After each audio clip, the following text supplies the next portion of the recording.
Okay. And I'm seeing Saurabh. Okay. And now you can see me as well. Yes, I'll hang up the phone. Yes. Okay.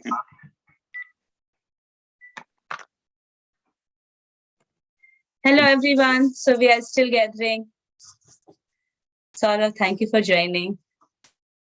Oh, really? Hello, Saurabh. Hi, Michael. How are you? Long time. Yeah, long time. Looking forward to getting together. Yes, absolutely. Yes. And a very early morning for Emily, right? Oh, I guess so. Yes, she's in New Mexico. She Mountain Time. Yes. Is she in Mountain Time? Yes. She is in Mountain Time. Yeah. Hi, everyone. Yes. Hello, Emily. Hey, everybody. Yeah, so we are still gathering. What we will do is just give people another two minutes before we get started with this. Hey, Rohit.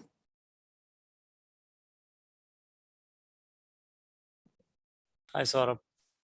Hi, everyone. Hey, we see pretty much everybody coming in.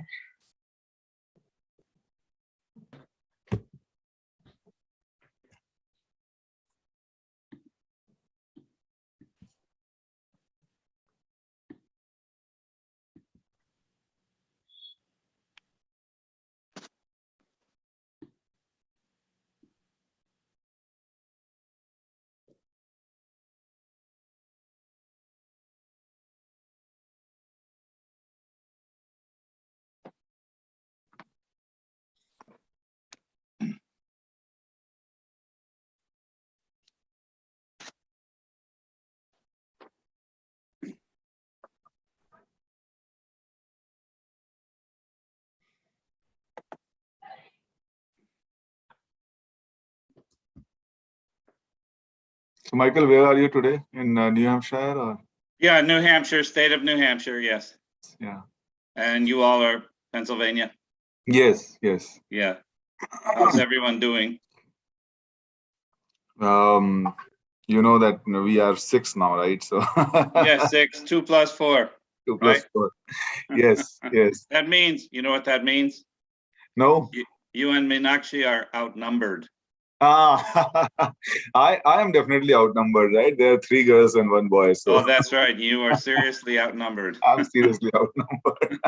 So it's not a democratic institution. Absolutely not. Absolutely not. And my girls remind me of that all the time. Yeah. Well, in a way, you are very blessed. Oh yes, yes, yeah, yeah. But they have this thing, right? You know, your opinion doesn't count. You know. I'm like, yeah. That's right. Yeah, very true. Yeah. So, how is it looking for the Jyotish Kumbh Mela? Things are coming together. Actually, Michael, very well. It's coming together. Recently, I've been to Ashravidya to set up things. So we have a very good registration for online people.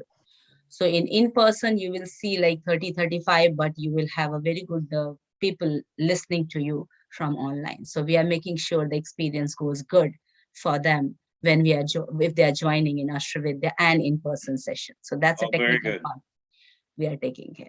Yeah. Yes. I'm looking forward to being there. Great. So, Saurabh, do you want to get started now? I think let people keep joining in. Yeah, I can do the mantra, and then I'm actually just looking at the list. It looks like it's a close-knit family, so I don't know whether anybody needs any introduction really, but happy to do an introduction if needed. But I would like to keep it like a family and have a very open discussion. And if everybody can open their videos, whoever can, right? We can really make it a very interactive session. I think that's Michael, if you are okay with it, and Emily, if you are. Of course, yes. I'm very interactive, as you know. Yes. So the more back and forth, the better. Yeah, yeah. Okay, so let me just do the opening mantra. I think we'll get going. So everyone, please close your eyes. Bring your hands closer to your chest.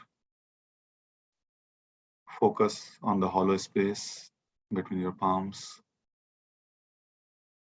Take a deep breath in. Om Gam Ganapataye Namaha. Om Gam Ganapataye Namaha. Om Gam Ganapataye Namaha. Om Sahana Vavatu Sahanau Bhunaktu Sahaviryam Karvavahai Tejasvinavadhitamastu ma vidvishavahai. Om Shanti Shanti Shanti. Hari Om. All right. Thanks a lot, everyone, for this talk today in the run-up to the Jyotish Mela. Michael Sugarman, who is here, is going to be our primary speaker. Emily here is going to be eliciting all the responses from him. I see a lot of us are here together who have been in the cohort of Penny. So, lots of us have been studying together. I think it would be a travesty if I say that, we have all been studying together, although I said that some of us, we were in the same class, but some of us were, there more as a tutor or more as a, senior student, and some of us are just newbies. So I am actually definitely were in the newbie, category. There was Michael, who was always sitting on the sofa in the back, only chiming in once in a while when needed, and whenever he had some tidbits to share. And there were Emily and Rohit, who were probably in the senior students category. And I definitely see some more people who I believe were also part of that group. It's heartening to see that some of you have gone ahead. Emily is teaching, doing lots of different things. Michael has obviously always been teaching and consulting, has a new book that has come out. And he will be speaking at the Jyotish Mela, which is starting on 2nd and going on till 12th of June. So this is a talk in the run up to that. And, I don't want to get into a very lengthy introduction kind of a thing here for now. But, let's get started. And Meenakshi, if you want to take a couple of minutes and quickly talk about the Jyotish Mela before we get started with the actual talk, I think that would be great. Yes. So thank you, Saurav, for that. And there we go. So before you get started, just wanted to very quickly, I think people already know about Jyotish Kumbh, which is starting this Thursday, June 2nd. It's going to be running for whole 11 days, starting 2nd, and it will be go till 12th. It has a very good gathering of many astrologers which are coming also from India as well as from the US different parts. So in the beginning, to start with, you will see Dr. Charak, Vinay, Aditya, Michael Sugarman, Linda McKay, and Marc Boney. In the beginning, they will be staying for the whole session. And then from the middle, you will also start seeing more astrologers coming in. Brendan Feeley will be coming in the middle. Ellen Anand will be coming. Then you will be seeing PV Narasimha Rao, Simon Chokoisky. So there are names which I'm saying, going to be showing up in person. At the same time, there are people who are like Roni Dreyer, I'm forgetting. Then you will see few people who will also be joining us online. They will be presenting online, will be the Gudrun, Komilla, Sutton, and VP Goel. They could not come in person, but they will be virtually attending the session. Little bit of highlights. There are multiple things planned, which you see the names over here. The highlights of the session is we have multiple topics which are new showing up, which happen to be some of the special webinar we have been doing, will also be an highlight in the Jyotish conference. So you can look into it's a wide variety of topic coming from all over the place. So when we will start the inaugural lecture, we'll also have a session for astrology, destiny, and karma, and it will be a complimentary session for the people to join in the KS Charak. So the session will start on 8:15 on Thursday. That day we'll have an inaugural lecture, which will be after the blessing of Swamiji. We'll have a Charak talking about, then it will followed by the rest of the session. So we have a multiple things coming. So people who are still kind of not signed up, so we have a good registration so far. If you are still interested, you can reach out to us at ms@jyotish.com. Few names which I had forgotten to speak about is the Michiel Boender, Linda McKay, and Mavis given, and also the new name, which is the first time he's going to speak with us, is the Purnamurti. We will have a special session coming up from him in the middle. Another thing I will say, so this is a kind of a repetition of how it is going in for the schedule, how it is showing up. So there is a lot of attraction pretty much from the Wednesday, I will say from the middle of the session till the end.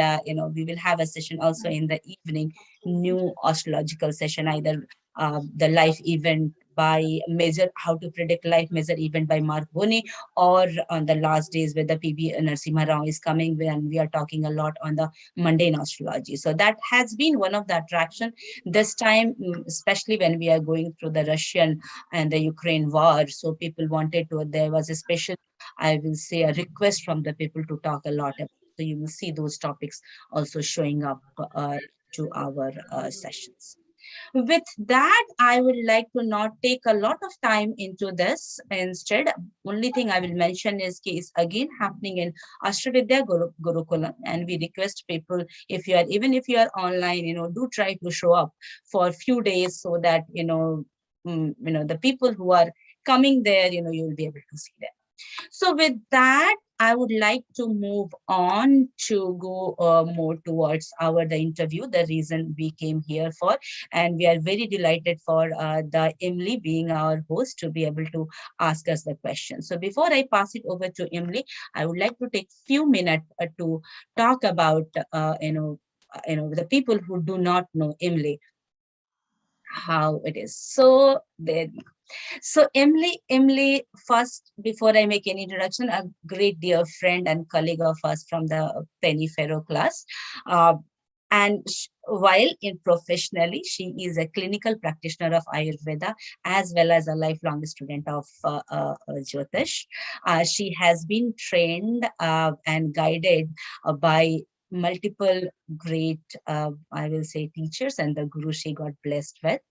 She has learned Ayurveda from the place of Dr. Vasant Lad and Dr. A.R. Ramadas, as well as she has learned the grace of the Jyotish from the Penny Pharaoh. So with that, I would like to pass it on. She is, again, a great dear friend. She has been practicing Jyotish for very long. So, and she is a dear friend of the Michael Sugarman as well. So we would like to pass it over to Emily to introduce Michael, and we'll get started with the interview. So Emily, all yours. Thank you so much, Meenakshi, and hello, Sarah and Michael. It's so wonderful to be here with friends. And as Sarah already said, I'll introduce a man who probably doesn't need an introduction today, but Michael Sugarman is an author, accomplished Vedic astrologer, and a psychologist by training. And he personally is a man who has found more truth and guidance, hope and redemption in the science of astrology than in any other philosophy or system of divination. And he tries to always consider it a gift that he has been given. Michael has been blessed by the wisdom and the knowledge he has received and continues to receive from a series of very wise, highly informed, and generous teachers. Some of these teachers whom Michael has studied with include Juliana Swanson, Dr. Charak, of course, Vinay, Aditya, Chakrapani, Gayatri, Davy Raman, Penny Farrow, and Marc Boney. And as well as taken a lot of information and understanding from the books and recordings of Mr. K.N. Rao. So, Michael, what an honor to be here with you today and have the opportunity to pick your brain and to hear about your life and what is going on for you in this really extraordinary moment in time. And first off is the fact that you, sir, have just written a book. You are a published author, Addiction in Vedic Astrology Charts. And I'd love to just start there with a big congratulations. I know that's no small feat. And ask you just what was the inspiration to write a book on addiction? Hi, Emily. Thanks for the kind words. I appreciate that very much. And you're looking quite bright for a little bit early in the morning, Mountain Daylight Time. Well, it's 9. The Brahma Muhurta is like well past. Yeah, that's right. That's right. So I guess you know, I had been actually on and off writing about addiction in the Vedic astrology chart. I'd been on and off writing about it for a number of years, and sort of collecting charts and people's stories. And it all sort of came together over the last year. My daughter, Cora, who someday I think will be taking over my astrology practice and inheriting all of my literature and, you know, books and all that and charts. Eventually, I think that'll happen. And when it does, you know, I'm sure she'll take it even farther than what I've been able to do with Jyotish. Right now, she is in a Rahu Venus period, and she said if she ends up meeting someone and getting into a relationship, then she will take up the study of Vedic astrology seriously. So, so we're keeping our. We, you know, put together this little book. I have several sections in the book. There's a section, of course, having to do with just people who have the disease of alcoholism, and then we had sections about recovery and the timing of recovery, and that took a little longer to put together because I needed to find folks who were willing to have their chart used. Of course, we can't provide birth data, but or any other way of identifying who they are, but at least getting the story, you know, of how and when someone decided to cease the use of alcohol or other drugs. My motive, I think, in writing it is just as a contribution, because I had so much wonderful education with Dr. Charak primarily and some others, but I had so much wonderful education and opportunity around learning medical astrology.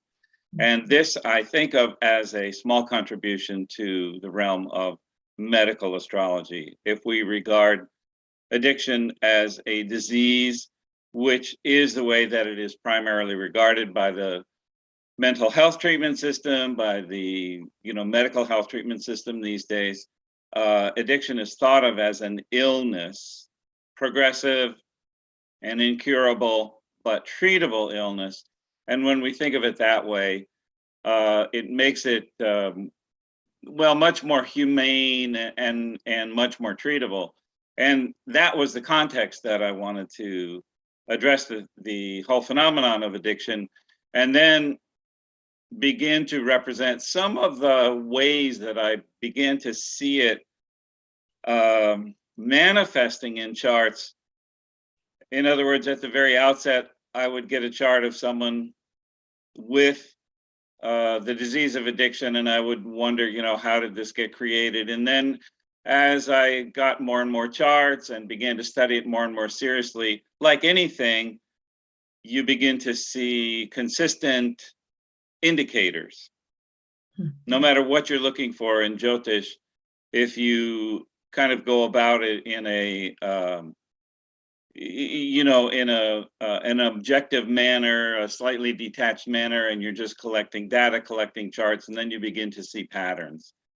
And this is certainly how we were taught, and this is how I wanted to look at the whole phenomenon. So, and I sure enough began to see those patterns in the charts of folks that were addicted or had addictive illness.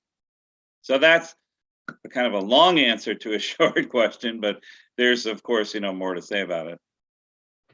Absolutely. Oh, it's fascinating, Michael. I just think about how addiction plagues so many people. And to think that in the astrology chart, we can actually, see this potentiality in a person's life, or, what sounds even more exciting to me is to see that somebody actually would have the possibility to recover from addiction. So. Yeah. Yeah, that's true. And of course, on the occasion when I'm talking to someone about their chart or the chart of a friend or family member, and discussing the phenomenon of addiction, we're always looking at it as there's no better time to go about the process of recovery than the present, that now is the best time to, embark on that. But, and, in some cases, people very unfortunately, tragically, don't get into the process of recovery. In other cases, they do. There are basically, I'll say there's 4 sections in the book. And there is a section dedicated to charts of folks who maybe did not have addictive illness themselves, but have a friend, family member, coworker, spouse, that kind of thing with the problem. And I would say more than talking to someone who's got the problem themselves, and that does still come up. Certainly in my practice, I do with some regularity, I do talk to people who are dealing with an addictive process. Alcohol or some drug, or perhaps a process addiction. But I would say with a little more frequency, I find myself talking to people who say, in the course of the reading, I will learn one way or the other. Maybe I have a suspicion based on the chart, but wanting to go about the reading in an organic, natural way, and creating an opening for them to begin to talk about it if it's something they want to discuss. That they will tell me, yes, they have a son or daughter, or the spouse, or a close friend, a parent, something, anybody who is dealing with that or has dealt with it in the past. As we know from the whole phenomenon of growing up in alcoholic family, even if the parent or the caretaker that we grew up with, maybe they're not even alive anymore, or not drinking or taking drugs anymore, that can still leave a powerful effect on an individual who grows up around that sort of chaotic experience. So I did include a section about recognizing in someone else in the chart where that possibility would exist. We started in that section with the chart of Tatum O'Neal, the Hollywood actress who, of course, had an alcoholic, drug addicted mother, and then the way that shows up in the chart. She also has a brother, and from Tatum's chart and brother's chart, her brother's name is Griffin O'Neal, and from their charts, it's pretty easy, actually, pretty dramatic to see the affliction to mother, and especially, what went in the mouth of the mother as far as being addicted. So that is, that was a section in the book that I pretty much enjoyed writing. I had someone who I think the last chart in that section is from someone that I happened to meet who had grown up with an alcoholic mother, and I asked her, would you be willing to provide a quote, a little bit of a description of your experience, which she did very kindly. So that's in there as well, and along with her chart, of course. So yeah, and it's been rewarding, and there's been some response to the book, and I wasn't aware, and it's very possible that it's out there, but I was not aware of anything else being written about addiction in the chart, and how specifically to zero in on it and see it and understand it from the perspective that I was taking. So if it's out there, I'd love to know about it. But so far, mostly through the bookstore at Arsha Vidya, and also, hunting around other places and looking around online, I had not really seen anything specifically dedicated to this particular medical phenomenon. Yeah, it's the first book of this type that I've seen. And for those of you who don't have the book yet, it's available on Amazon, and definitely recommend getting that into your shopping cart. And so, Michael, what would you say, what is the takeaway for students in your book? Well, a couple things, as and that's a wonderful question. Thank you for that question, Emily. Takeaway would be one, that if someone is actually finding themselves in the role of being an astrologer, I would like to think that being an astrologer is also being a counselor. That I don't imagine, or it's hard for me to conceive of, being a day in, day out practicing Vedic astrologer, or Western for that matter, but it's hard for me to imagine being in that role day in, day out, and not having or cultivating a set of counseling skills at the same time.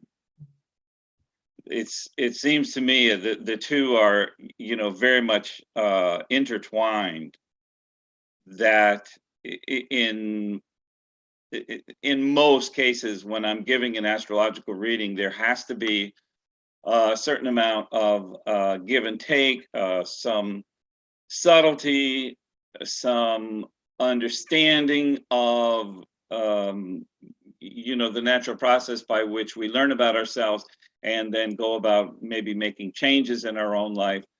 And certainly for me, the astrology chart is always an opportunity for change, redemption, improvement, understanding, insight, all of those things. So I have learned that, not that I necessarily ever quite did this, but maybe in one way or another, you don't hit someone over the head at the beginning of the reading and say, oh, it looks like you grew up with an alcoholic father. What was that like?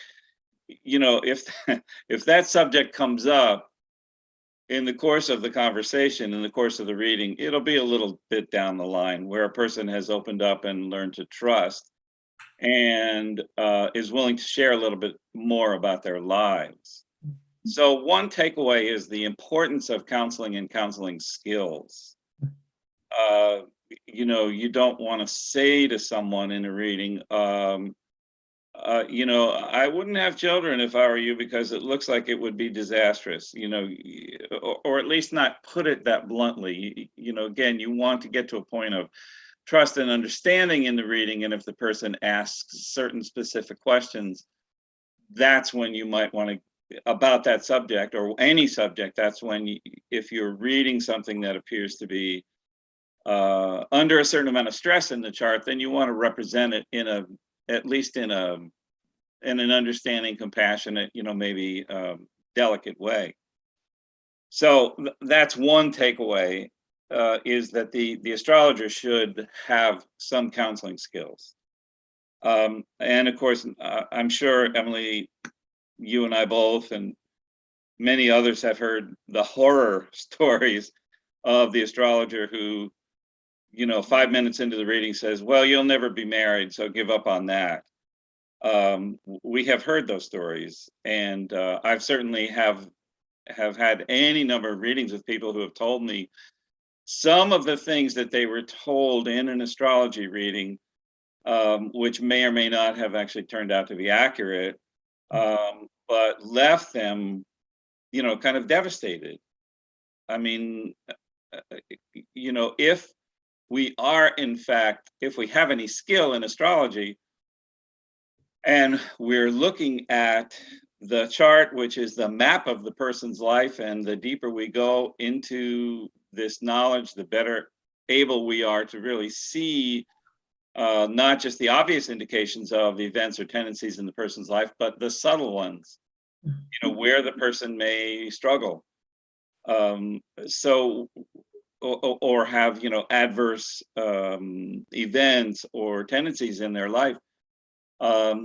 So it's really important, I think, to just have that degree of compassion where, if there's a difficult area that we're going to be discussing, or the person brings it up, we want to approach it the way we want to put ourselves in the other person's shoes and think, okay, what would this be like if someone was telling me, to expect a certain amount of adversity or difficulty, or how to mitigate that difficulty or adversity that might be coming along.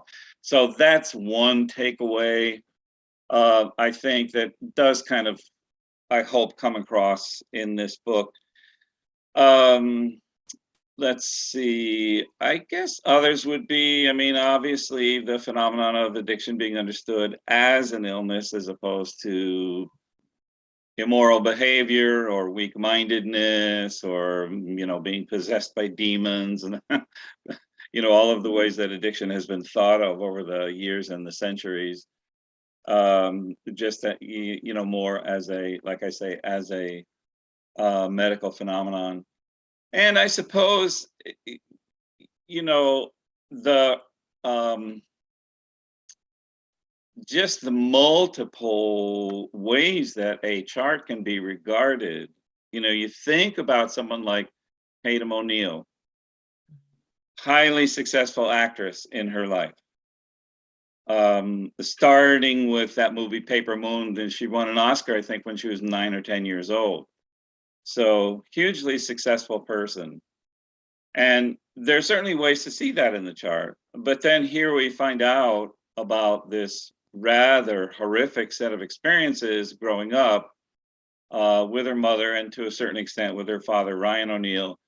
And so here, the chart just unfolds its complexity, because we all live very complex lives, strength and gifts in certain areas, and then challenges and adversity in other areas.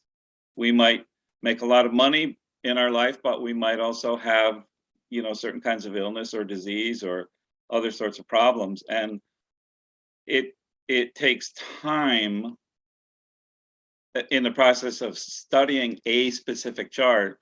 It takes a great deal of time and patience, I find anyway, as I'm working my way into a chart. The chart does not reveal itself to me within the first 15 or 20 minutes or half hour or even the first hour. I don't know if that's true for you, Emily, but for me, it's still a process of living with the chart for a length of time before it starts to unfold some of its subtlety and complexity, and I get a better understanding of the richness of the person's life. However that may manifest itself, I get a much better understanding, after some time. I make a joke and say that I actually, I don't just look at the chart on the computer. I typically print it And I make a joke and say, I put it under my pillow at night. And maybe that's not completely true, but it's not far from the truth, as far as just, living with a chart for a certain period of time, maybe, at least several days before the reading. I only do one reading a day. Whenever possible. Most of the time, that is my schedule, and I've been very blessed that I have not been overwhelmed with, so much business that I just can't handle it, and I have to start doing two or three readings a day, as opposed to it never dries up either. So I don't know. This is just the gift of the Jyotir Vidya, I guess, is just that I've been able to just offer one reading a day. I prepare, study for that reading, give the reading, and then I'm, there's always an after effect where I'm still thinking about what I've maybe learned from talking to the person, learned about their life, their chart, and for me, I want to sit with that for some time, as a learning process, as opposed to jumping into the next chart and just being done with it. So for that reason, I've pretty much stayed with that schedule, and it has served me well. So again, that's kind of a long-winded answer to a very good question, what the takeaways are, but just essentially that, and I think, we were taught this at Arsha Vidya, at least I feel like I was pretty clearly, and it is always the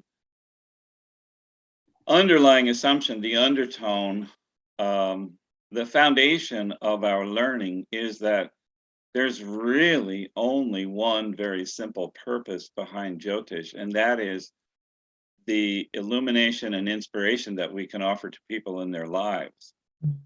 Maybe sometimes that comes across as a bit of a warning. Okay, watch out for your health in this area, that area, drive carefully, if we see potential for an accident. But we are not, I don't think, at least the way I've understood all this, we are not at all in the process of,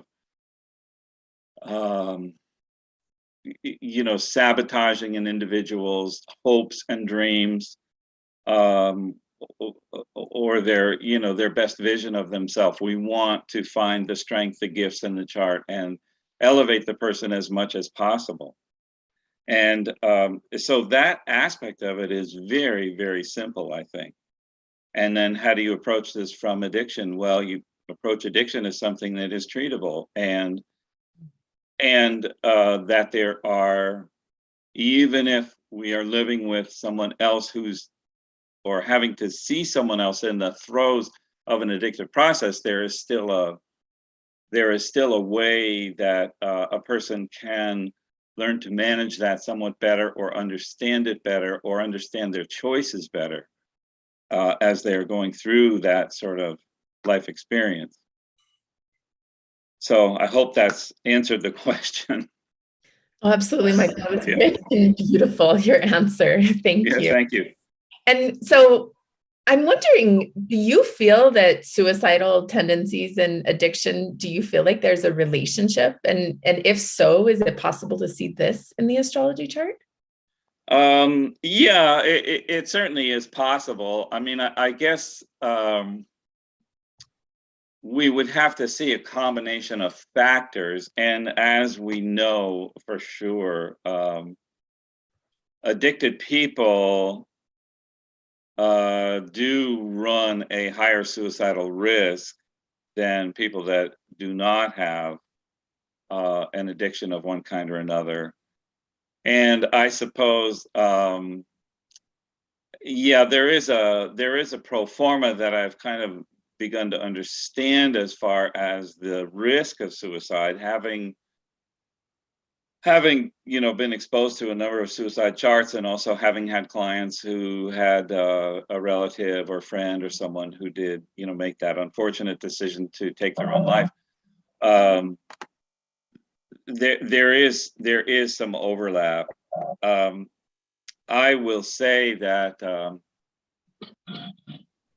where I've learned to identify the potential for addiction, it's an interesting thing because, I'm sorry, for suicide, because suicidal tendency will be seen generally with negation of the third house or third lord,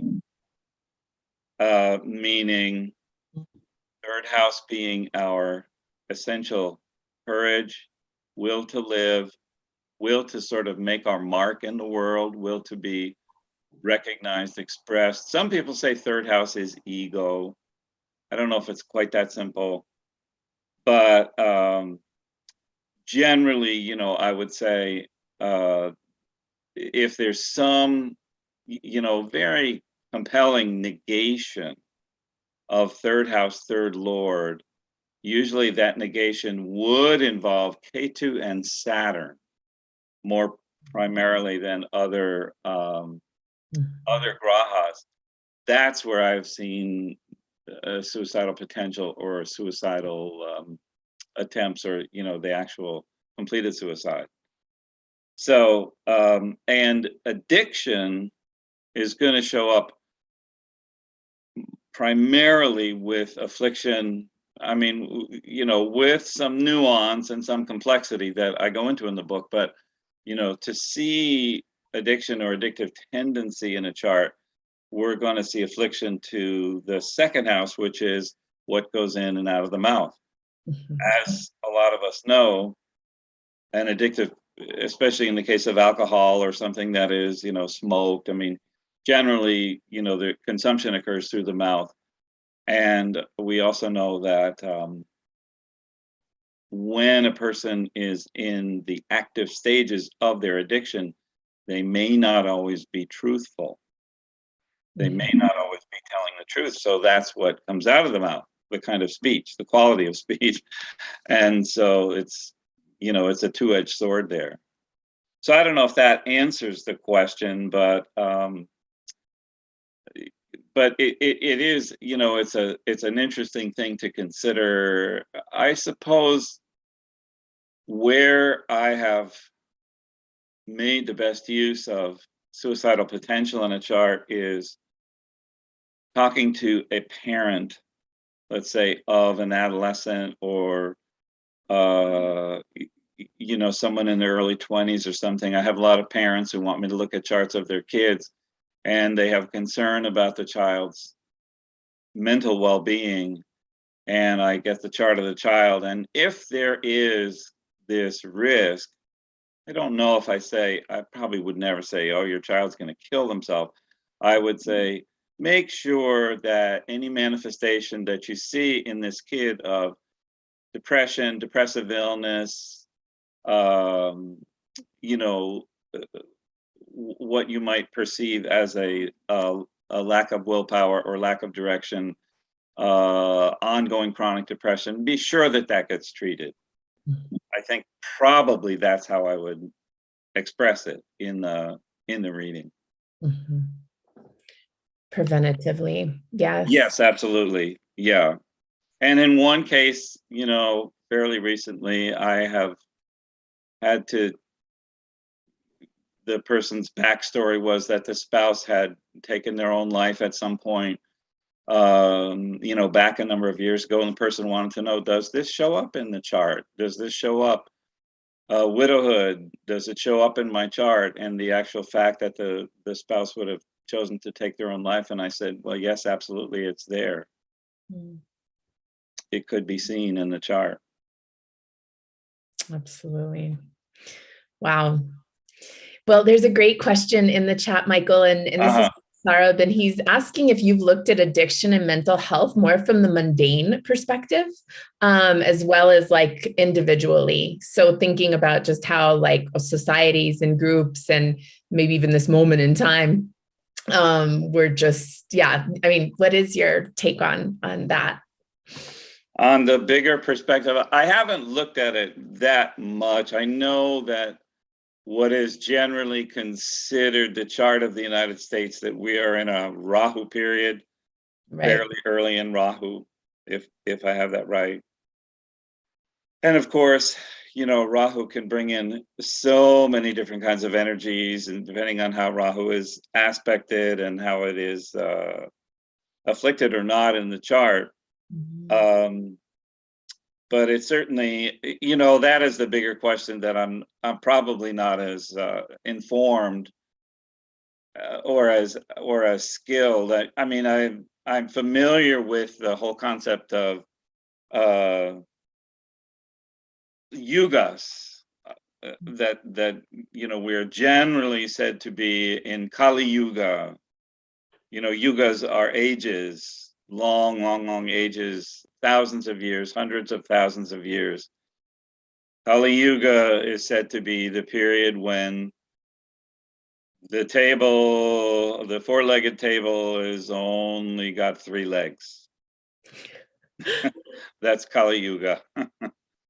But what I'm told over and over again is that we are on the brink of, we're in maybe a long period of Kali Yuga that is hundreds of thousands of years long. But within the Kali Yuga, we are supposedly on the brink of coming into a smaller Sat Yuga, Sat being more blissful, more positive, that we are on the edge. And I'm told within the next 100 or 200 years, we are supposedly moving into a period of Sat Yuga, smaller Sat Yuga period inside a longer Kali Yuga period. So Rob, is that how you understand it? I saw you nodding a little bit. Yeah, I think the Kali Yuga concept, obviously, definitely, I think I agree with that. If that's where we are, that's where we are. But I just,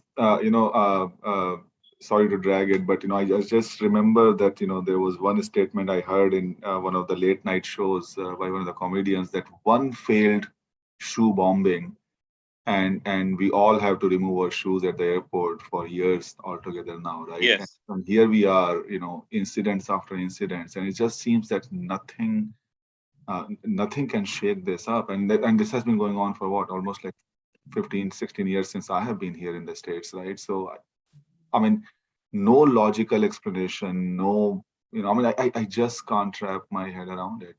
It's just bizarre. How is that even possible? Yeah, that's an excellent consideration, an excellent concern. If Rahu, if nothing else, is a shadow planet that is very smoky, very cloudy, very deceptive, Rahu. Sometimes, not always, of course, nothing is 100%, but you encounter someone with a very afflicted Rahu in the second house of the chart, and what will you get? You may not always get the truth from that person. And so we are, collectively, if we are all in this Rahu period, then we're finding that, like you've just described, Saurabh, we're finding that sort of poking our way through the smoke and the cloud and, piercing the veil, that is difficult as far as getting to the truth of something, and that there is much misunderstanding and misdirection and confusion in the collective consciousness. And I would attribute a lot of that to the country itself being in a period of Rahu. So, the Rahu period, of course, is 18 years long, and in something like a country that lives longer than the standard lifetime of a human being, it certainly would be interesting to look at the last time the US went through the 18-year Rahu period. We're probably going back, 120, 130 years, something like that, to just see what was the collective experience, what was the discussion, what was the subjective experience that people were going through, that the country was going through at the time. So that would be my answer. Again, there are other astrologers. I know James Kelleher is one who does dedicate a certain amount of his time and his practice to mundane astrology, and looking at charts of various countries, US chart, other kinds of, phenomena that that would give maybe a better picture of the worldwide, or at least the countrywide subjective experience. So yeah, that's an excellent question. And maybe we can, I'm sure it'll come up some more at the Gurukulam, maybe in the, the panel discussion around world events, those panel discussions that happen every year that are very enlightening. All right, Michael, I'm going to kind of shift our Sure. focus, but I do want to say that my one memory of you that is so sweet and so precious is you and I at the Arshavidya bookstore, and you're just like piling astrology books into you're like, and this one, and this one, and you find this one. And so it's just so wonderful that you, a lover of astrology and the books that have been written, have your book out. And so again, I can't wait to, sink my teeth into it. So Yeah. Thank you for that, Emily. Are you planning on being there, or are you going to be doing it remotely, or? I don't have plans to be there in person, no. But that is the next question I do have for you is we'd love to know more about your association with Arshavidya and what are your topics of presentation at the Kumbh Mela? Sure. So this year,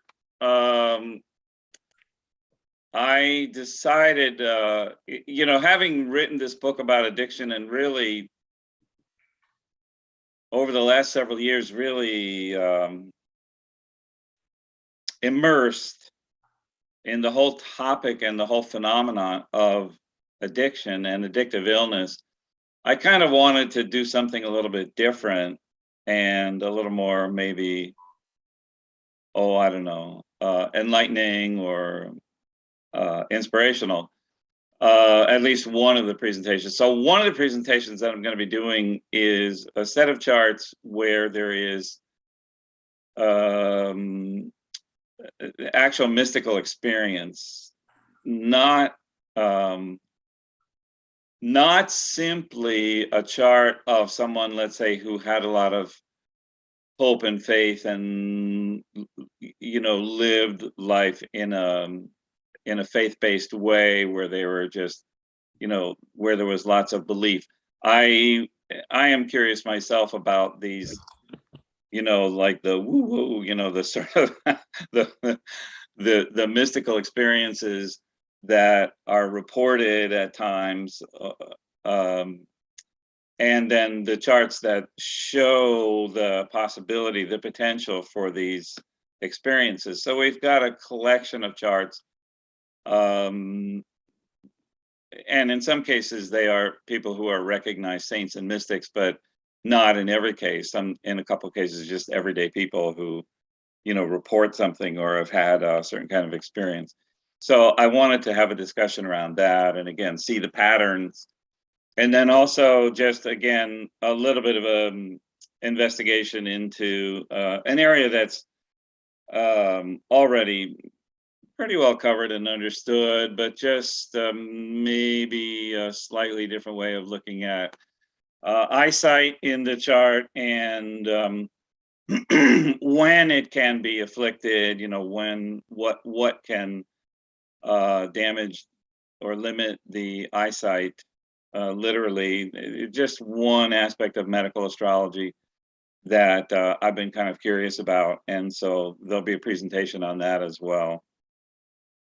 And certainly, since I'll be there in person, I mean, I'm always up for questions and just general conversation. That's one of the nicest aspects of being at the Gurukulam is the the liveliness, the intellectual liveliness, the curiosity, the openness of the discussions around Jyotish and what is manifested in the astrology chart.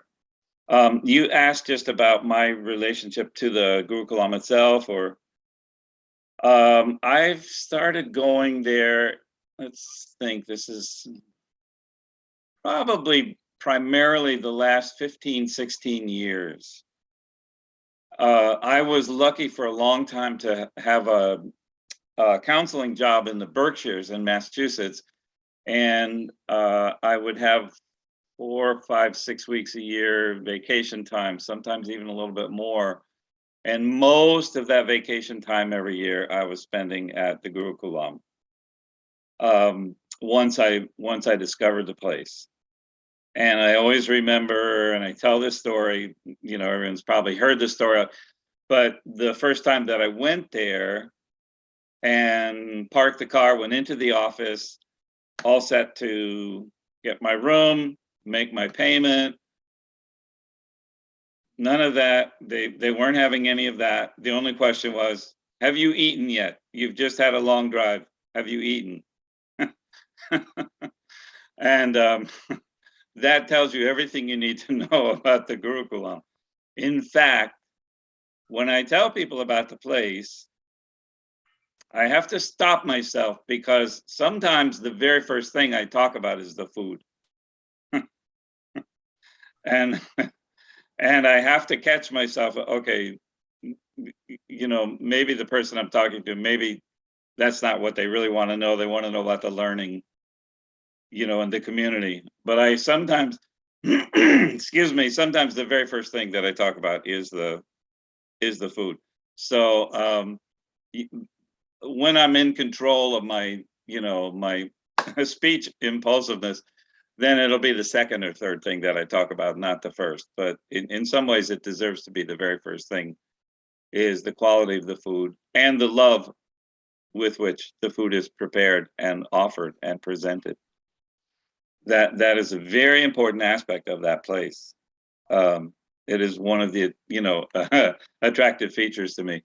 But just the overall friendliness, the community, the spiritual quality, the ease with which things get accomplished. You know, if you've got the wrong room or something, you need to change a room, or the schedule needs to be adjusted in some way. It's always done very friendly, very easy, you know, no stress. Things are achieved, you know, most comfortably. And the learning is always very deep and profound. In other words, Jyotish is given the time and the attention and the subtlety that it deserves. Nowhere else that I know of, and I'm sure there are other places, but nowhere else that I know of where we can sit in a classroom and have the same chart up on the screen for an hour or two and discussing all of the intricacies, all of the subtleties of the chart.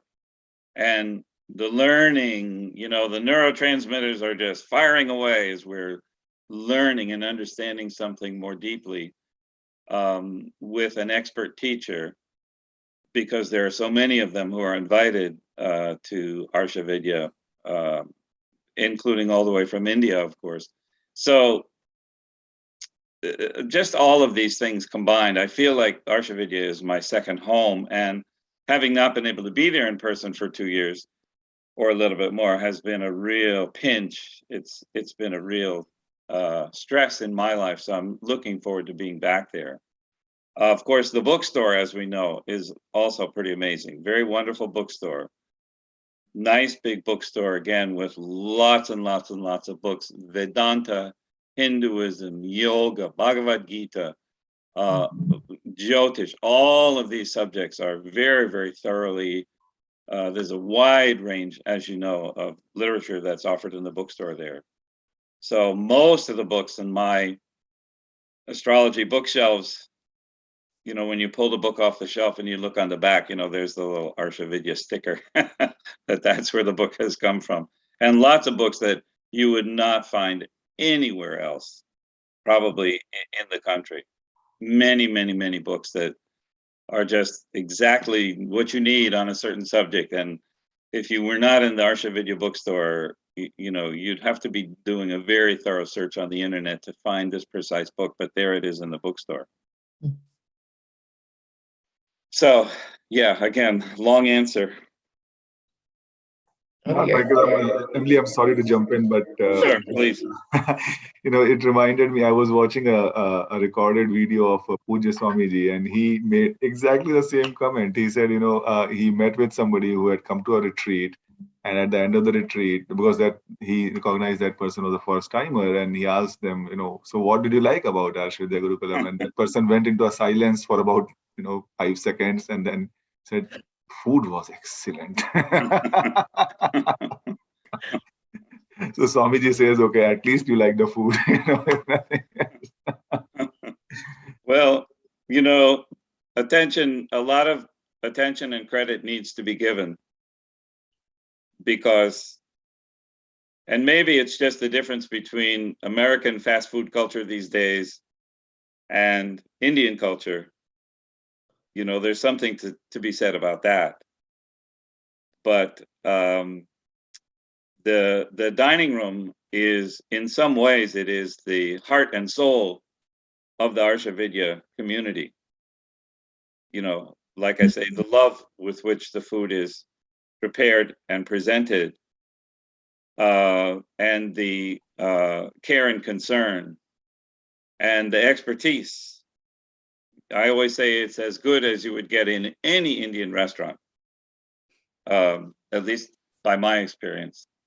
So, and the discussion at meals, leading up to the meal, standing in line, after the meal, just sitting, having a cup of tea, people pulling out their chart. Can you tell me about my chart? Or what did you think of this particular point in the lecture that we heard this morning? These conversations are every bit as important, and that experience is every bit as important as anything else that takes place there. Michael, listening to you talk about your love of Arsha Vidya, I start to wonder if you've got a special destiny with your second house, sir. Yeah. Well, I suppose, I do have a certain amount of emphasis in my chart on the 12th house, which Arsha Vidya would be a 12th house kind of place. And yes, there must be, I have a pretty good second house altogether, I guess, as far as family experience and just, love of good food and all of that, appreciation, all of that. So I have a Parivartana in my chart between the 8th house and the 12th, which can give one the opportunity for, deeper spiritual experience, or just the opportunity to have meditation, deep experience in places of spiritual retreat, the attraction to places of spiritual retreat. So I do have that in the chart, as well as benefic planets aspecting the 12th house. So that's why I get so excited about Arsha Vidya, the people, the just the level of learning, the liveliness of the knowledge. Well, on that note, Michael, what would you say is the relationship between Jyotish and spirituality? Well, that again, thank you. That's a great question. And I would love to hear other people's thoughts on the subject because it is so important. I would say, right from the outset, my reading, the teachers that I've had, there has been a very profound and consistent understanding that Jyotish is a spiritual science above and beyond anything else. And that, again, when I get right down to it, the purpose of every astrology reading is to elevate, inspire, illuminate the person in what could be said to be a spiritual way. It doesn't mean that every person I read for is asking those bigger questions, but often they are. And Jyotish happens to be a wonderful way to really begin to see maybe the specifics, or see the particular kind of dharma that a person may be meant for in this particular lifetime. That, and as you know, Emily, we were trained in the Purusharthas, Dharma, Artha, Kama, Moksha. That understanding, and just the concept that in one way or another, we are all in a human body on a spiritual experience, and that the chart can certainly highlight or illuminate the degree to which spiritual activity or the process of seeking in a spiritual way is going to be achieved in a certain lifetime. I mean, for some people, just hard work and supporting a family becomes the supreme spiritual expression of their life. Other people, you get other charts that you get, being in a foundational marriage, having a happy marriage is very much the spiritual expression. And then in other folks, you get people who very, very sincerely want to know about the potential for a spiritual experience, maybe in a more monastic way, or in a way that they are, part of a spiritual community. I mean, I certainly have lots of clients whose experience is taking them in that direction. Maybe even after they've had a working life or a married life, they decide to go in the direction of celibacy and manifesting their spirituality in that way. But the chart, when it's understood, and there's lots of good literature as far as the expression of spirituality, how it is manifested in the Jyotish chart, there's lots out there that helps us, narrow down on that and identify that. So, yeah. I saw a question about distinguishing between harsh speech and outright addiction, if I understand correctly. In the second Baba, yes. Yeah, by means of the second house. My answer to that would be, certainly an addict is capable of speaking harshly or untruthfully, but many people who have, abrupt or slightly rough ways of speaking or expressing themselves are not necessarily addicted. This is, it's an issue of discernment, but one thing that I learned kind of quickly as I was analyzing charts of addicts and alcoholics is we pay attention to sarpadrekanas. And when sarpadrekanas get involved, sarpadrekanas being second and third of Cancer, first and second of Scorpio, third of Pisces, or those are the five drekanas that I was taught that is in the Brihajataka. When those drekanas are activated, when a house lord is in a sarpadrekana, and including the second house lord, or the second house is afflicted by a planet in Sarpa. Sarpa is where we get caught. And it can be sometimes a glorious expression of Kundalini energy when a person is caught in the spiritual, enlightening process of the activation of Kundalini and all of the manifestation of that energy. But at a lower level, Sarpa energy is where we can get trapped or stuck, and certainly the addictive experience is one of that nature. So that would be one of the ways that we might distinguish between just simple, harsh or rough speech, as opposed to outright addiction. Knowledge of the nakshatras is very, very important. and those of us who have been blessed with excellent teaching in the field of nakshatras and use the nakshatras, that is another way in, because there are certain nakshatras that can give harsh or sudden speech, or speech without thought ahead of time, just abrupt speech. There are nakshatras that can give that, and there are indications that will give that without necessarily giving addiction. So I hope that answers the question. I don't know if that's exactly what the questioner is wondering about, but that's my way of looking at it. Anything in a chart, anything. James Kelleher has this expression when he teaches, it takes 3 logs to build a fire.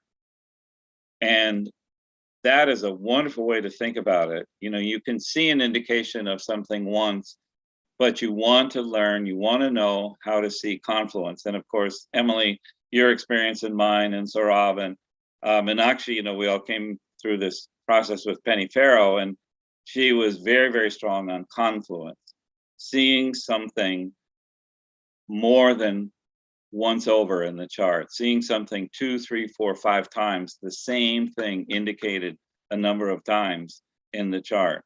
In other words, if you see affliction to the 5th house, which is what goes in and out of the house of the mother, then you see a similar affliction to the 2nd house from the moon. Then you see something afflicting the 2nd house from the 4th lord. Then you will have more confidence in saying, let's say you're an hour or more into the reading and the person is beginning to talk about their early family life, then you might be able to pose a question. I'm just wondering about if you grew up around any sort of addictive behavior, or wondering about mother's speech patterns or use of substances by mother, if any of that was a factor in your life. That is, it's confluence. I always say, unless I find myself living in a house with 2 or 3 other astrologers, which I don't, but confluence is the next best thing to that. Confluence in the chart, the reinforcement of something going in a certain direction. And almost always, if you know how to look for it and know how it might manifest, you will find confluence around certain predominant themes. To see in a chart, let's say the person is a doctor by profession, you're going to see that in more than one way. You're going to see all of the predominant themes in a chart. You're going to be able to see that more than one way in a chart. So, including addiction. Thank you, Michael. Yeah. That was beautiful. Thanks, sure. The Sarpadrakanas especially, I feel like that's a real, important piece. Well, Drekanas in general are another significant way into the chart. Knowing the Drekanas, just as we have to know the nakshatras, knowing each of those 36 Drekanas and what their meaning is and what their symbolism is and what it can bring. What it can bring about in a chart. The Drekanas are a wonderful way to, achieve a certain amount of insight, into a chart. And I'll give a quick example. Tom Brady, the quarterback who was the New England Patriots quarterback for so long and had, huge success. He has 2 planets in the first Drekana of Gemini in the house of career. All right, what is the first Drekana of Gemini? A woman skilled in needlework with hands raised. And we're talking about Tom Brady, who, could throw the football with such precision. Obviously, use of the hands, not only use of the hands, but precise use of the hands. So does Tom Brady take up needlework or crochet work maybe later in his life? Who knows, maybe. But that in combination with other indications of the chart pulls us in the direction of for a career, is there anything in the career that it brings in use of the hands, maybe with a certain amount of precision? And there you have, a lot about that person. And that is the first Drekana of Gemini. So, again, there are so many ways into the chart and so many ways to achieve some understanding of the chart. It takes patience to work our way through a chart, just like through a difficult crossword puzzle. But, it certainly can be done. And yes, Drekanas, Sarpa Drekanas, other Drekanas, and knowing nakshatras really thoroughly, and they keep on revealing themselves. Nakshatras are very, very subtle. But all of that has become sort of the foundation of how I work in this field of Vedic astrology. With exquisite finesse. Well, thank you for that. I always tell people, I don't know, I've learned how to be emphatic, even when I'm wrong. So, so it's important to, for me to learn how to tease through that and make sure that, because, the best learning moments sometimes are when we make certain mistakes or misunderstand something. And yes, there is a certain level of success, but there's also that ongoing learning. For myself, I realized any number of years ago, I didn't start out, and for a long time, I was not really interested in doing Jyotish as a somewhat of a profession. And I also came to understand that as long as I'm working in this field and giving readings, I'm still a student of Vedic astrology. When I find myself no longer a student, then I'm no longer an astrologer. Because the greatest trap for the ego is thinking that we know all about something, or we know something so well that we don't have to study anymore. And, if that ever happens, I hope that someone taps me on the shoulder and takes me by the arm and leads me in another direction, because I don't want to be doing Vedic astrology and not studying it. I mean, there's so much there to learn, What did Varaha Mihira supposedly, I think it was him, he's quoted as having said, it's a vast ocean which no one can fathom in one lifetime. And it is very daunting. The more we learn, the more we realize what we don't know. Michael, thank you so much. I think we're at our time where we want to open the floor to questions. If anyone here has a specific question, now is a great time. You can put it in the chat or simply raise your hand and come forward. And perhaps while we're waiting for people to come up with their questions, I would love to just ask you one more thing, Michael, and that's, in relationship with all this talk about addiction and the fact that the US is in a Rahu dasha, what makes astrology such a great tool to really navigate this ocean of samsara that we are in? Well, I guess, I think about this kind of thing a lot of the time. This is an excellent question. One of the ways that I have approached astrology or approached Jyotish, I don't think any astrologer could be successful if there wasn't some essential truth to this particular science. And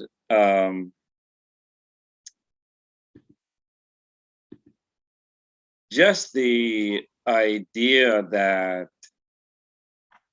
if we approach every chart and every bit of learning with some objectivity, I kind of have this attitude, like I sort of challenge Jyotish every day to prove itself. And maybe that's not exactly the right attitude.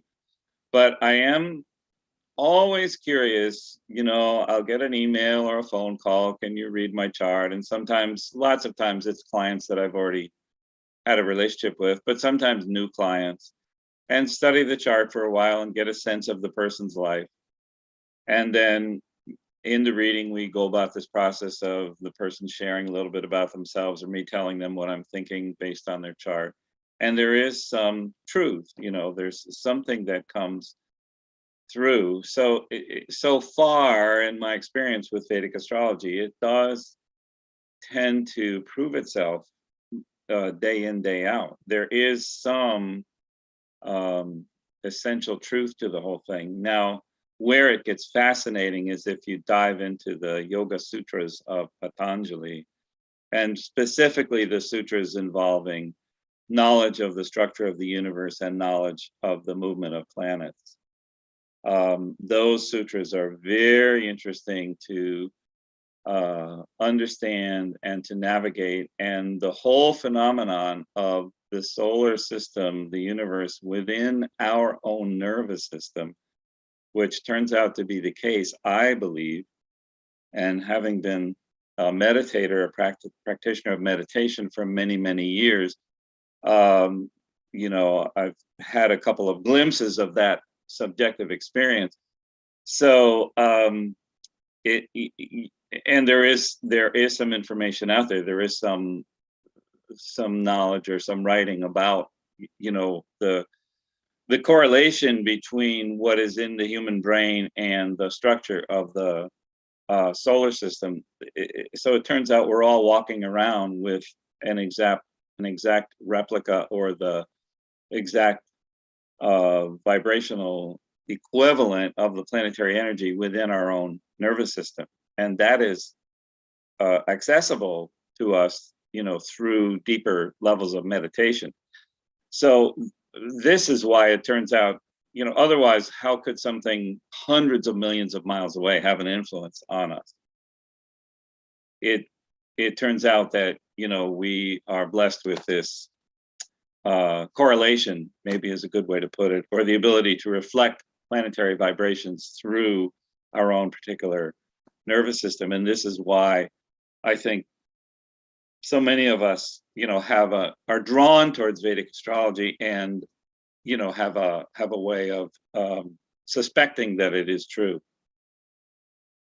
So that's a little bit of an esoteric answer, but it is an important piece of knowledge as far as understanding, how and why it works. There's a lovely book by Thomas More, the fellow who wrote Care of the Soul. He has a book called The Planets Within. And that's a very nice book to for someone to avail themselves of, just the understanding of planetary energies in a more internal and subjective way. Yes, you're exactly right, Saurabh. It's a vast, vast topic as far as, why is it, what is the internal potential as far as internal manifestation of planetary energy, or the exact replica of the planetary vibration that occurs within our own nervous system. And there is quite a bit of writing about that. A fellow named Tony Nader has created some literature around that exact phenomenon. So we've got, I don't know if there are more questions, but certainly I don't want to leave any question unanswered. There is a question. And the question is, can you please share about some of the ways in which people were able to redeem themselves out of addiction with help from Jyotish? Yeah, I would say I've had, certainly, over the years, I've had experiences with clients where I would advise them about either their own addictive behavior or the addictive behavior of someone in their life. and they would sort of, it would be like the last straw on the camel's back. Someone who maybe is carrying around a suspicion that they're drinking too much or they're too deeply involved with the use of a certain substance. And then they find out, okay, well, here's this guy who does Vedic astrology, and I'll see what he says. And they may not even be consulting me to talk about addiction, but we will work our way around to the subject. My readings tend to be on the long side, between 90 minutes and 2 hours, because it is a lot of times it's within that last half hour that a person says, okay, can I ask you about something else, or I'm wondering if this shows up in the chart, or, I've made reference to it after there's been a level of trust that's built up. And I can be a little blunt, I'll tell somebody, as much promise as there is in this particular chart, all of that promise becomes evaporated with ongoing, use of the addictive substance. In other words, it doesn't matter what career or what marriage or what relationship or how much money is maybe promised in the chart or suggested as being possible, ongoing use of alcohol or other drugs will thoroughly eradicate all of that promise. It will dissolve it. In my personal experience as a substance abuse specialist clinician, I saw both. I saw cases of people who were able to address the illness and get into recovery. And then I saw cases of people who didn't and usually they end up dead. And if not dead, extreme cases like, I remember a guy who was a school principal and a very highly regarded person in the community. And over the years, his process of, and he did eventually die, but on the way to dying, he ended up living in his car. And, that sort of thing was not uncommon. And so, it just made me really have a lot of respect for the destructive potential of the addictive illness, where it can take a person as it moves along. But yes, there have been cases, and I've had clients come back and tell me later on, a follow-up reading, or I'll get an email, they'll say, I found my way into a process of recovery, or I'm now attending Alcoholics Anonymous meetings, or the ones who are, let's say there's another person in their life, so they have found their way into, again, the recovery programs like Al-Anon or Adult Children of Alcoholics, or, anything that offers support for people who are affected by someone else's drinking or drug use. And I do, with some frequency, hear back from people who say, it was helpful for me to have you confirm that, yes, this is in my life, but it also shows up in the chart. And for me to say, absolutely, it's in the chart and it's not going to go away.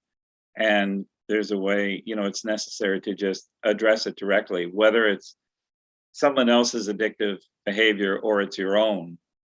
It is important to just recognize it, face it, decide how you will deal with it. It's just like, any other kind of illness, for having a disturbing symptom as far as our health is concerned, and that symptom just doesn't go away, sooner or later we have to deal with it.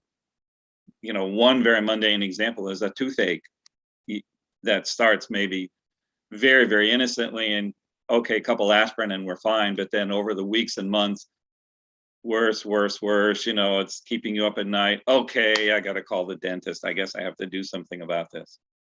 And the progression of a lot of illnesses will follow that same course, and including addictive illness. So any more questions that people have? Anything else left over? I think we got most of the questions, Michael. Okay. Perfect timing. Sure. Yeah. Yeah, we're up against noon here, which is a good time to stop if everyone feels like we've addressed it. And it's been lovely to be involved in this conversation this morning. And I'm really very much looking forward to being back at Arsha Vidya. And I see that Neelima is there with us, and Neelima, it's wonderful to Neelima is there. Neelima have is you there in with the a stick. conversation. Yes, I have been listening to the whole thing. Very, very nice, Michael. Reminded me of all our days together at the ashram. Yes. Hopefully there are more on the way, more these days coming. Well, I am not sure how this, I would, as much I signed up for the whole thing, but I'm not sure how that's going to work out. Just so much going on. Anuj had a little baby girl, and Yes, congratulations. thank you. So it's just a lot going on, and we'll see what we can do. These children are very lucky to have you as the grandmother. Oh, Om Namah Shivaya. I was just saying that Neelima is there with a stick. I know. I was just cleaning up because people were coming, and I said, well, actually, well, Michael, we moved to Pittsburgh. You'll have to come and visit us in Pittsburgh. Yes, I would love to do that, Neelima. Would love to do that. You know, we none of us would be as competent in the realm of astrology. We wouldn't be doing Jyotish half as well if you were not scooping us up after every dinner. We're going back to the classroom. We're going to study tonight. And we would say, no, we'll just take a walk and get some ice cream. No, we're going to the classroom. And that's what Saurabh is referring to. You were cracking the whip. We have to go back and you were the go over these motivator. principles. Well, you were the inspirer for the whole thing, so it was nice. I would say that you were the one in that role, and the whip cracker. And just pulling us over to the classroom. And no, I'm so comfortable here in the dining room, and it's a nice evening. We'll take a walk. And no, Neelima would be emphatic. Take us by the hand, lead us back to the classroom. We also have Jonathan and Ramji from the cohort. Yes. You can. Where is Ramji? I didn't see Ramji. David B. Norwell. Yes, I know, but I'm trying to. Oh yeah, I see him there, but I don't see his picture. Okay, no problem. Yeah. Jonathan, anything? Nice to see all of you. Yes, I'm here, Jonathan. And Michael, if we want to get your book, is it better if you send it or if we just get it on Amazon? Well, it's on Amazon. It's on Amazon Kindle. We're actually about to revise it. Couple of little tweaks in the book. So you may want to wait a couple weeks. All right. Yeah. Especially with the Kindle version. So, which we're about to change. So, you know, in getting the first edition out there and then hearing back from people and just, of course, going back over and reading it myself, like, oh, there's things I want to say slightly differently. So, yeah. But yeah, I mean, certainly it's there and it's available. It almost feels like we're back at Arsha Vidya Group. I know it does. It reminded me of those days, Jonathan. It does. We just need a chai. Yeah. Right. Yes, exactly. I see Dr. Charak is on as well. Dr. if you want to start your video maybe and talk a few words. And Ramji, can you unmute yourself? Oh, I see Ramji now. Very nice. I'm sorry, I joined a little late. No, the recording is available, Dr. Charak, and we did have a good time, and Yes, Dr. I had Charak. some misconception about time actually. Oh, sorry. Hello, Michael. Hello, Dr. Charak. Looking forward to seeing you. Oh, yes, great. Thank you. Yes. I'm coming over to see you. Well, the same for me. I know you're traveling much more distance, but the motivation is just as strong. Thank you. Ramji, nice to see you. Nice to see you too. Oh, nice to see Ramji. Namaste, Ramji. Namaste. Namaste, Dr. Charak. Namaste. Namaste for all. Thank you for this wonderful discussion, and Namaste. We are look forward to seeing everyone next week. We are about to end. Hey Pamrose, thanks for opening your video. If others, if you want to just kind of open your video and we can probably take a quick screenshot of it. I would love to do that. Yeah, that would be great. Lovely to see. Namaste to everyone. Elizabeth, I don't know if you guys can, or Steve, Sarasji. Looks like everybody's shy. I'll just take a screenshot of it as it is. Maybe they still have their hair in curlers. I know. There we go. Yes, there is Elizabeth. And I am going to take one more screenshot now. Uh-huh. Thank you, everyone. Thank Thank you. you.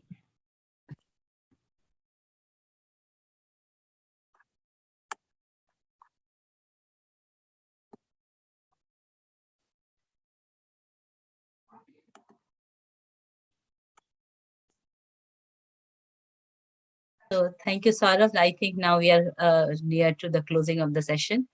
Okay. So definitely we are looking forward to see all of you in the Jyotish conference. If you are and if you are coming in person, it will be really nice to see and have tea, as Emily was talking about being together. But if not, at least online you will be there. So see you guys, everybody. It's again starting from the Thursday morning, 8:15.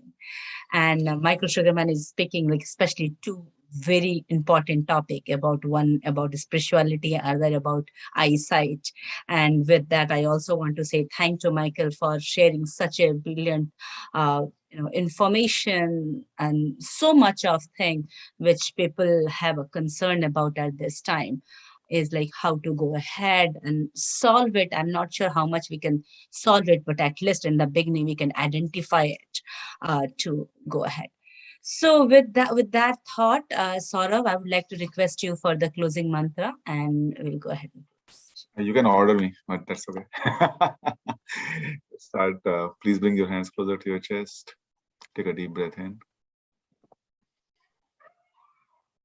Om Sarve Bhavantu Sukhinah.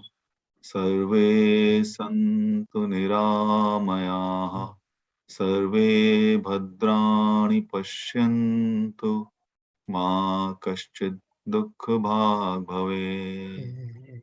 Om Purnamadah Purnamidam Purnat Purnamudachyate Purnasya Purnamadaya Purnamevavashyate. Om Shanti Shanti Shanti. Thank you everyone for joining us. Thank you. Thank you, Saurabh and Okay, Meenakshi. namaskar. Thank you, Mike. Thank you, Michael. Thank you, Dr. Charak. Thank you, Thank you, Michael. Emily. Thank you, Bye, Pam. Ramji. Bye. Namaste. Ramji, good to see you after a long time. Thank you. Namaste.